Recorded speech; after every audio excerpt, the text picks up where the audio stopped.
주둥의 강석준입니다. 요즘 윤석열 대통령 서울구치소, 그리고 또 반사 이익을 얻은 이재명 대표. 그런데 서울구치소에 대통령이 갇혔는데도 지지율이 고착돼 있죠. 그러다 보니까 겁이 났는지 문재인 전 대통령을 찾아뵙습니다. 그러면 문재인 대통령에 대해서 오늘 강의가 있는데, 여기 제목을 볼까요? 대한민국 고정간첩 최고의 거물 문재인 전 대통령. 아니, 무슨 말을 하느냐, 뜬금없이. 대부분 군대 갔다 온 분들은 여자든 남자든 이해가 갑니다. 그러나 군대를 안 갔다 온 남자든 여자든 이해가 안 가요. 저렇게 인자하게 웃고 있는데 여기다 간첩 이렇게 써 있습니까? 아니죠. 그런데 왜 강석준은 간첩이라는 그런 프레임을 덮어 씌우느냐, 이렇게 말할 수도 있습니다. 그래서 제가 군필자로서 이해 안 가는 부분을 조곤조곤 설명해 주겠습니다. 자, 문재인 대통령이 대한민국 최고의 거물 간첩이다. 간첩은 뭡니까? 적에게 첩보나 정보, 우리의 비밀을 알려주고 또 수집해서 보내주고 적을 유리하게 해주는 것이다. 이적행위다, 이런 뜻입니다. 재임 기간을 볼까요? 2017년 5월 박근혜 대통령이 탄핵돼서 이렇게 됐죠. 그때부터 2022년 5월입니다. 요 사이에 엄청난 일이 일어났습니다. 자, 평양회담 2018년 9월 19일에 9.19 남북 협의를 했어요. 군사합의. 이 내용이 여러분 정말 무섭습니다. 그러나 군 미필자들은 이해가 잘 안 가요. 그래서 제가 설명하기 위해서 이렇게 조목조목 해놨는데, 여기에 모든 것을 다 쓸 수 없습니다. 그래서 여러분에게 이해도만 높일 것만 써놨습니다. 자, 군 방어시설 해체다. 왜 군 방어시설이 있을까요? 적이 쳐들어오면 지연시키거나 또 방어하기 위해서 만들어 온 시설을 말하는 거죠. 자, 그것을 해체했다. 여기 볼까요? 첫 번째, 군 감시초소 지피. 지피가 어디입니까? 여러분, 철책까지는 알죠? 북한 철책, 남한 철책, 그 안에 군사 분계선이 있는데 이 안에 감시초소가 들어가 있는데 그것을 지피라고 합니다. 이 철책은 GOP라고 해요. 그러면 지피를 철거했는데 왜 남북한이 똑같이 철거했는데 왜 방어시설 해체라고 하느냐? 여러분 보십시오. 이 지피, 감시초소는 전초전에 역할을 많이 하고 있죠. 그죠? 그런데 이것을 똑같이 철거해버리면 어떤 일이 일어납니까? 어느 쪽이 유리해요? 자, 보십시오. 높은 쪽이 유리하고 낮은 쪽이 불리합니다. 그러면 북한이 지형상 위에 있죠? 그리고 우리 철의 삼각지는 평야죠? 그죠? 그러니까 우리가 불리하고 북한이 유리하다. 또 하나가 있습니다. 대군이 유리하고 소군이 불리하다. 왜 그럴까요? 자, 방어시설을 해놓으면은 소군으로, 작은 군대로 많은 군대를 막을 수 있게 만들어 놓은 거죠. 그런데 지피를 없애버리면, 동수로 없애버리면 북한은 전군이 120만이 넘습니다. 우리나라는 60만 대군, 여기 반해서 또 줄였어요. 50만 대군으로. 문재인 정권 때 더 줄였죠. 그러면 이 120만 군대하고 50만 군대하고 맞붙으면, 여기를 개활지에서 그냥 맞붙으면 적은 수가 불리하죠. 그런데 우리나라는 전체가 50만 대군인데 평양 밑에, 북한에서는 전방이라고 하죠. 그 전방에 70만 대군 이상이 몰려 있습니다. 그러면 우리가 불리하고 북한이 유리합니다. 자, 깊이 들어가면 이렇게 되니까 여러분이 단순하게 야 똑같이 없앴는데 뭐가 불리하고 유리하냐 그렇게 생각하면 안 됩니다. 그렇게 비등하면 없앨 필요가 없었겠죠? 왜 없앱니까? 그냥 두지. 자, 그리고 대전차 방어시설, 방어물. 대전차 방어물이 어떻게 됐습니까? 여러분이 도로를 북쪽으로 가다 보면은 이렇게 높여놔서 도로 위에다 큰 방벽이라든지 큰 돌 아니면 시멘트 이런 구조물이 있죠? 이걸 왜 해놨어요? 이것은 북한에서 전차가 올 때 이것을 무너뜨리면 이것을 제거하기 위한 시간이 벌어집니다. 시간이 걸리죠? 그때 우리가 좌우에서 대전차를 방어할 수도 있고 또 부술 수도 있죠? 폭파시킬 수도 있죠? 그 시간에 또 뒤에서 준비할 수 있습니다. 이런 시간을 벌기 위해서 대전차 방어시설을 해놓은 것입니다. 6.25 때 우리가 금방 밀려서 저 한 달도 못 돼서 저 낙동강까지 내려갔는데 그것을 방어하기 위한 것입니다. 공자가 북한이 되고 우리는 방자가 되는 것입니다. 그런데 2018년에만 이때만 철거한 것이 13개입니다. 여러분 13개가 작은 것 같습니까? 군사 방어 목적으로 13개는 엄청 큰 것입니다. 자, 그리고 감시 방어 철조망. 적이 올 때 감시하기 좋고 방어하기 좋은 철조망과 철책을 제거했어요. 명분이 뭡니까? 보기가 안 좋다. 그죠? 보기가 좋아서 군 방어시설을 해놓나요? 아무튼 이것도 철거를 했는데 아무튼 그때 이인영 통일부 장관이 뭐라고 말했냐면 오래된 철책은 하나하나 사라지고 더 멋진 평화의 풍경들이 복원되는 소식들이 앞으로 계속 들려오길 기대한다고 밝혔습니다. 그리고 이 장관은 이날 경기 김포시가 주최한 한강 군 철책 제거 기념행사 영상 축사를 통해 우리나라 17개 지자체에서 169km에 달하는 철거 대상 철책들이 존재하고 있다. 이 장관은 이번 한강 하구의 군 철책 제거는 남북 간 군사적 긴장 완화를 위한 구체적인 실현의 하나라고 생각한다. 그러면서 우리가 지금 할 수 있는 이러한 조치를 통해 한강 하구를 포함한 접경지역, 나아가 한반도 전역에서 평화의 가치가 되살아나고 더욱 확산돼 나가게 될 것이라고 덧붙였다. 그러면 그때 통일부 장관 입장에서는 이런 철책을 저 휴전선까지 없애자. 물론 어떻게 들으면 야 통일하자. 그래서 평화통일하는 그런 정책이다. 이렇게 볼 수 있지만 북한이 그대로 있는 한 이 철책 제거는 군 방어시설 제거입니다. 해체입니다. 그리고 DMZ가 뭡니까? 비무장지대. 이런 지역인데 DMZ 내 아니면 그 인근에 평화 둘레길. 명분은 좋습니다. 평화 둘레길.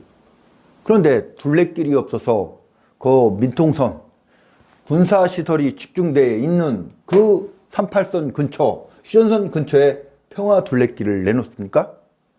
만약에 평화 둘레길을 낸다. 그리고 철조망 밑으로 쭉 평화의 길을 해놨죠? 그러면 북한도 동일하게 해놔야 되겠죠? 그러나 북한은 평화 둘레길이 없습니다. 아니면 평화 둘레길에서 남북한이 왔다 갔다 50대 50. 만약에 50대 50으로 해놨으면 그래도 이해가 갑니다. 이렇게 한다고 해도 우리가 손해입니다. 왜 그럴까요? 북한은 저 높은 지역에 있죠? 아까 말했지 않습니까? 그런데 우리가 만약에 북한이 30, 우리가 70 이렇게 한다고 해도 그래도 이해가 갑니다.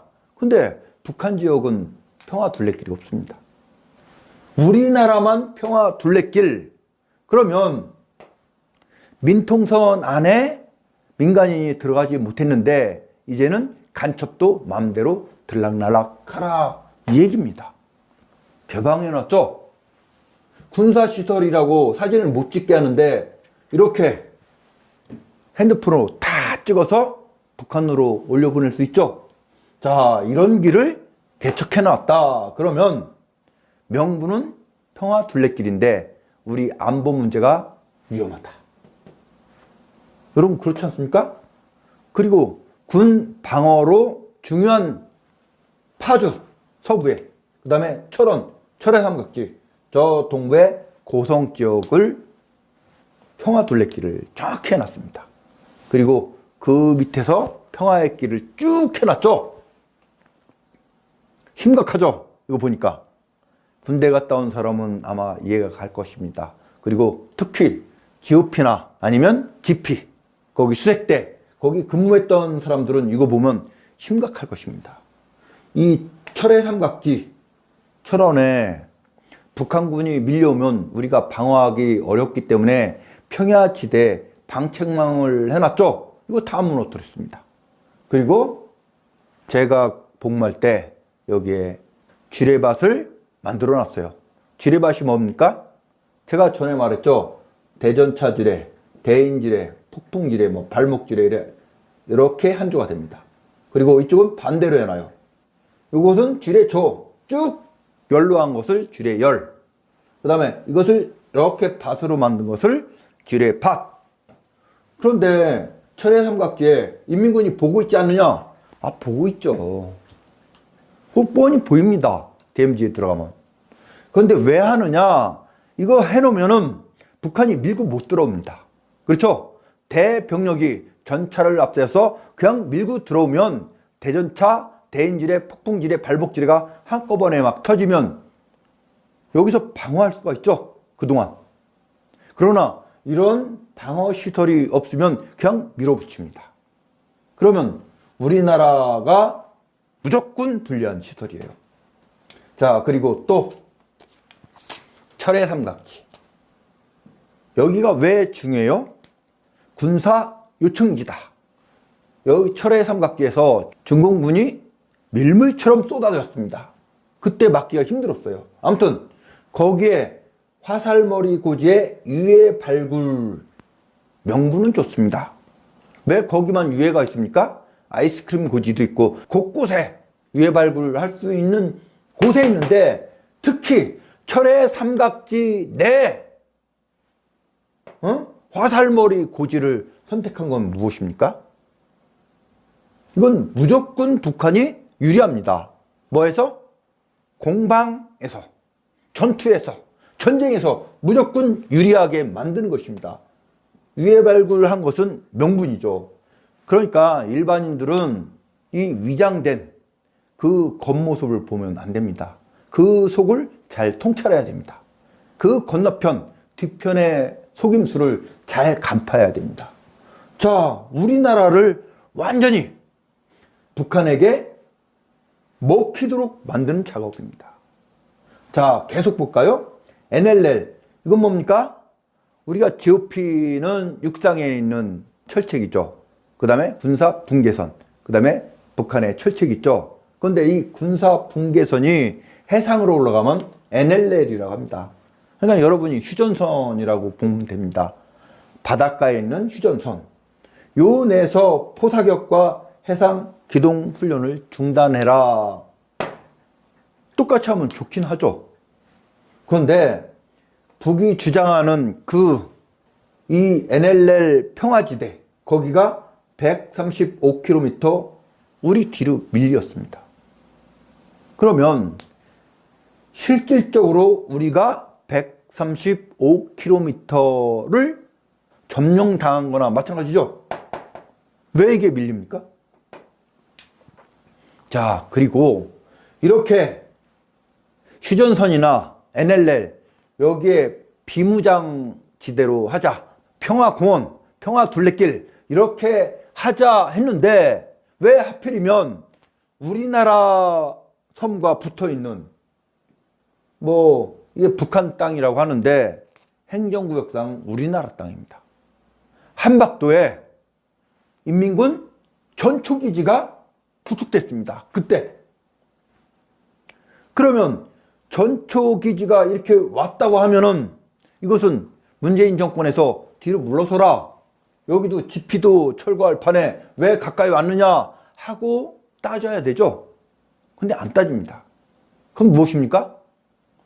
자, 이런 것 전부 뭔가 숨겨져 있는 의도가 있다 이거야. 그죠? 이걸 허용했습니다. 여기 보면 한박도를 보면 이렇게 나왔습니다. 행정구역상 여기 보십시오. 방화군 서도면 말돌이 산 97번지 우리나라 땅으로 되어 있습니다.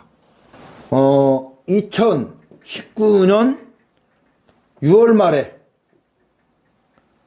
여기 대한민국 주소로 되어 있는 한박도에 인민군 기지를 구축했는데 2017년도부터 몰래 작업을 했다고 그렇게 나와 있어요. 그래서 국지전이 벌어진다고 해도 이 한박도가 어떤 북한에게 유리한 점을 주느냐 여기 볼까요? 불과 50km도 채 떨어져 있지 않는 인천국제공항 50km도 떨어져 있지 않다고 합니다. 손쉽게 타격하죠. 또 북한의 장사정포는 170mm, 자주포가 최대 55km입니다. 그리고 240mm 포는 60km입니다. 그러면 영종도까지 포격할 수 있는 곳이죠. 그러니까 한박도가 해상에서는 굉장히 중요한 전초기지입니다. 근데 이것을 그냥 내비뒀어요. 여러분 참 이거 보면서 뭔가 느낌이 없습니까? 흠칫하죠? 자, 그리고 군 전투력 약화 여기를 볼까요? 군 복무기간을 단축했습니다. 그때 저출산으로 군 복무할 수 있는 장병들이 부족하다 이렇게 하면서 60만에서 50만 대군으로 줄이면서 이기자 부대를 또 없앴는데 아무튼 복무기간을 단축하면 안 되죠. 만약에 저출산으로 장병이 부족하다고 하면은 복무기간을 늙었어야죠. 근데 반대로 갔습니다. 이거 볼까요? 2011년도에 육군은 21개월, 해군은 23개월, 공군은 24개월 했는데 문재인 정권이 들어서면서 오히려 21개월에서 18개월 3개월을 줄였어요. 육군. 그리고 여기도 3개월입니다. 해군도. 여기는 22개월 2개월 줄였다가 나중에 21개월로 3개월 또 줄였어요. 그러면 전체 군인을 3개월씩 줄이면 군 복무할 수 있는 장병들 그 인원들이 더 많이 들어와야 되죠. 그런데 저출산이라고 난리 피면서 군 병력은 감축하면서 이런 일을 행했습니다. 뭔가 거꾸로 가고 있죠. 여러분 어떻습니까? 정말 치밀한 계획입니다. 그리고 국정원에 간첩 색출 업무를 폐지시켰다. 아니 간첩이 오면 색출해야 되죠. 그걸 폐지시켰다. 여기 보면 이런 말이 있습니다. 국가정보원이 2년 전 민노총, 창원, 제주 간첩단 등 3개 간첩단 사건을 수사하면서 북한과 연계된 혐의자 100여 명을 포착하고도 수사를 진행하지 못한다고 한다. 국정원의 대공수사권을 경찰로 넘기는 국정원법이 올 1월부터 시행된다는 것을 감안해 2022년 11월 당시 명백한 증거가 있는 피의자만 수사해 11명을 기소하고 내사 단계인 100여 명을 수사하지 못한다는 것이다. 이렇게 되어 있습니다. 자, 이렇게 되니까 간첩을 잡지 못하죠. 그 다음에 최정예 부대라고 불리우는 육군 27사단 이기자 부대를 해체해버렸습니다. 언제요? 2022년 11월. 그러면 여러분들은 아니 병력이 주니까 해체하는 게 당연하지 않느냐. 그런데 하필이면 왜 이기자 부대입니까? 자, 우리가 이기자, 요 말이 싫었던 거예요. 그럼 뭡니까? 지자입니까? 지자? 그 작전이죠. 보니까 여러분, 이런 이기자 부대를 없앴다? 부대 하나 없어졌네? 이렇게 말할 게 아니라 이 상징적인 말을 보십시오. 이기자입니다. 그럼 지자 아닙니까? 자, 그 다음에 병영에서 내무반 군기가 중요하죠? 근데 군 미필자는 그런 걸 모릅니다. 자, 핸드폰 사용하면 내무반에서 군기 잡기가 어렵죠? 2019년 4월부터 시범으로 시행하면서 2020년 7월부터 정식 시행했다. 자, 여기를 볼까요? 시간이 어떻게 되는지. 핸드폰 사용하는 거. 훈련소에는 2023년 7월부터 주말과 공휴일에만 사용할 수 있도록 허용했다. 사용시간은 평일 일과 후 오후 6시부터 저녁 조무 시간 전 9시까지 자유시간에 이용할 수 있고, 주말과 공휴일에는 아침 8시 30분부터 저녁 9시까지 자유롭게 이용할 수 있다. 이렇게 되어 있습니다. 여러분, 내무반에서 핸드폰 들고 있으면 내무반 군기가 약화되죠. 거기다가 또 침대를 들여놔서 몇십억? 그게 없어졌습니다. 그러면서 단절시켜줘. 또 미복귀자 휴가, 이게 뭡니까? 미복귀 전역이라는 말이 있는데, 이게 뭐냐면 휴가를 안 쓰다가 전역할 때 그때 한꺼번에 쓰면은 그냥 제대한다는 것입니다. 그러면 실질적인 복무기간은 18개월이 안 되죠. 만약에 휴가를 한 달을 말년에 간다고 하면 17개월하고 끝나는 것입니다.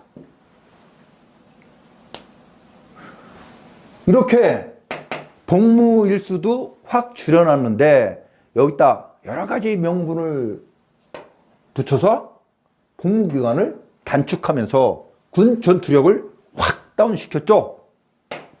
그리고 18개월이면 옛날 방위 복무기간인데 그동안 총만 쏘겠습니까? 그런데 제가 복무한 데는 전방 수색대죠. 총을 많이 쏩니다. 그런데 많이 쏴도 잘 쏜다고 하는 수색대도 2년 돼야지 내 총 같습니다. 내게 완전히 착 달라붙어요. 그러면 18개월이면 또 총만 쏘겠습니까? 많은 훈련을 습득하기 위해서는 총 쏘는 시간이 줄어들죠. 그러면 군 전투력이 제대로 이렇게 높아지지 않습니다. 그렇죠? 그런 걸 확 다운시킨 거예요. 또 사회주의자, 주사파, 친북 이런 사람들을 임명했다. 조국 여러분 아시죠? 지금 조국 신당 뭐 만들었는데 감옥 가서도 지금 당수 노릇하고 있습니다. 이 사람이 남한 사회주의 노동자 동맹, 이게 뭡니까? 산호맹이라고 합니다. 나중에 법무부 장관으로 임명될 때 청문회 때 물어봤어요. 산호맹, 그러니까 공산주의자에서 빠져나와서 자유주의, 자본주의로 전향할 거냐 물었더니 안 한다고 하죠. 그렇죠? 남한은 자유인데 내가 왜 공산주의를 포기하느냐. 그런데 그 사람이 나중에 민정수석인가 해서 법무부 장관이 됐죠. 이런 사람을 만든 것이 문재인 대통령이죠. 자, 그 다음에 임종석. 이 사람은 전대협 3기 의장입니다. 그러면서 임수경을 북한으로 밀입국시켜서 거기서 김일성 만세 부르겠죠. 그 사람을 비서실장으로 삼았습니다. 총무장관으로. 자, 그 다음에 이인영. 이 사람이 주체사상인데 김일성의 주체사상을 신봉하는 사람들을 주사파라고 합니다. 그러면 이인영 이런 장관이 이 사람들이 전부 군 미필했죠. 왜요? 공산주의 운동, 사회주의 운동 이런 걸 하면서 감옥 갔다 오고 군대는 복무하지 않습니다. 자, 이 사람이 통일부 장관이 됐습니다. 전향할 거냐? 안 한다고 합니다. 그러면 북한에서 만약에 우리나라 박정희 대통령을 신봉하는 사람을 통일부 장관, 법무부 장관 이렇게 쓰겠습니까? 근데 누가 썼어요? 문재인 대통령이. 자, 그 다음에 서훈. 이 사람은 북한에서 2년을 거주했다고 합니다. 친북 인사인데 북경수로 사업할 때 2년 정도 북한에 있으면서 친북 인사라고 하는데 이 사람을 국정원장으로 썼어요. 이 외에도 많은데 여러분에게 설명하다 보니까 이만큼만 써놨습니다. 여러분, 이 정도 써놔도 무섭죠? 하나하나가 다 군 전투력 저하. 그 다음에 북한과 전쟁 전투 시 우리가 지게 만드는 거다. 이기자가 아니라 지자다. 그러면서 곳곳에 군 전투력 약화, 군 기강 약화를 계획한 것이 확실히 드러나죠. 그러면 이재명 대표가 지금 지지율이 안 올라가니까 구원투수로 문재인 전 대통령을 찾아가 뵀는데 문재인 전 대통령은 남한의 간첩 중 가장 큰 거물이죠. 여러분 맞죠? 자, 오늘 강의 여기서 마치겠습니다. 끝까지 함께해 주신 여러분 감사합니다. 이호근 방송 구독, 좋아요는 좋은 방송을 만드는 데 큰 힘이 됩니다.